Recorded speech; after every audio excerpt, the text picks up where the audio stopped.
उठो वत्स, मैं तुम्हारी तपस्या से अत्यंत प्रसन्न हूँ।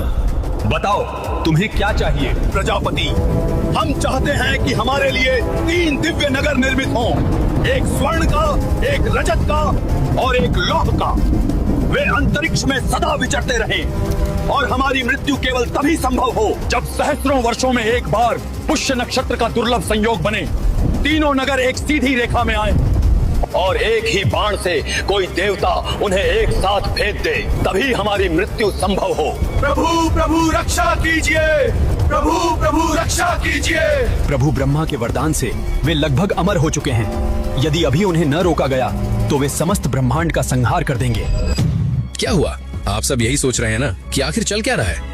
वो 3 राक्षस कौन थे जिन्होंने अपनी चतुराई से ब्रह्मदेव से अमर होने का वरदान मांग लिया? और जब घबराए हुए देवताओं ने भगवान विष्णु से रक्षा की गुहार लगाई तो श्री हरि ने आखिर ऐसा क्या कह दिया? इस बार मैं शस्त्र नहीं, संन्यास चुनूंगा। मित्रों, ये कोई झूठ या फरेब नहीं है। इसके पीछे एक ऐसी प्राचीन कथा है जिसे जानने के लिए आपको ये पूरा वीडियो देखना होगा। ये महागाथा शुरू होती है एक भयानक रक्तपात से, जिसने असुरों के इतिहास को हमेशा के लिए बदल दिया। ये कहानी है त्रिपुरासुर के पिता महाबली तारकासुर की। तारकासुर केवल एक असुर राजा नहीं था, वो ब्रह्मांड का पहला ऐसा प्राणी था जिसने नियति को एक खेल समझ लिया था। उसमें बल तो था ही, लेकिन उससे भी खतरनाक थी उसकी कुटिल बुद्धि। उसने ब्रह्मा जी की तपस्या करके अमरता मांगनी चाहिए, लेकिन जब अमरता नहीं मिली तो उसने एक ऐसा वरदान मांगा जिसे सुनकर स्वयं विधाता भी चकित रह गए। तारकासुर जानता था कि भगवान शिव उस समय वैरागी थे। उनकी पत्नी सती का देहांत हो चुका था और वे घोर समाधि में लीन थे, जिसका टूटना असंभव था। इसलिए तारकासुर ने वरदान मांगा, मेरी मृत्यु केवल शिव के रक्त से जन्मे पुत्र के हाथों ही हो, और वो पुत्र भी सेनापति के रूप में मुझे ललकारे। ये वरदान अमरता से कम नहीं था। शिव का दूसरा विवाह होना और पुत्र का जन्म लेना, ये सब असंभव प्रतीत होता था।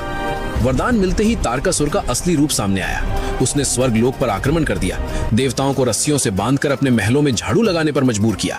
यमराज उसके भय से भैंसे पर चढ़ना भूल गए, अग्निदेव रसोइये बन गए। तीनों लोकों में केवल एक ही नारा गूंजता था, जय तारकासुर। देवताओं की दयनीय दशा देखकर प्रकृति ने हस्तक्षेप किया। माता पार्वती का अवतरण हुआ, शिव की समाधि टूटी और उनका विवाह संपन्न हुआ। लेकिन तारकासुर फिर भी निश्चिंत था।